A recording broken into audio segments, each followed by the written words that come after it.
নমস্কার বন্ধুরা, ঘরকন্যা টুকিটাকিতে তোমাদের স্বাগত। আজকে আমি বানাতে চলেছি পটল আর আলু দিয়ে পাতলা করে রুই মাছের ঝোল।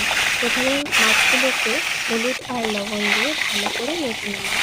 ভালো করে মেখে নেওয়ার পরে কড়াইয়ের ওদিকে তেল বসিয়ে দিয়েছিলাম। তেলটা গরমও হয়ে গেছে। গরম হয়ে যাওয়ার পরে মাছগুলোকে একটা একটা করে ছেড়ে দিলাম।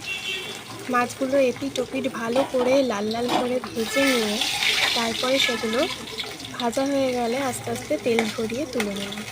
এইভাবে বাকি যে মাছগুলো ছিল সেই মাছগুলোকেও ভালো করে ভেজে নিলাম। তারপরে কি করলাম দেখতে হলে নেক্সট পার্টটা ফলো করো।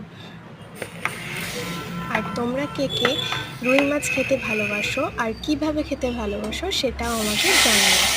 আমি তো পাতলা ঝোলটাই বেশি প্রেফার করি। তোমরা কী কী ভালোবাসো সেটা অবশ্যই কমেন্ট বক্সে জানিও।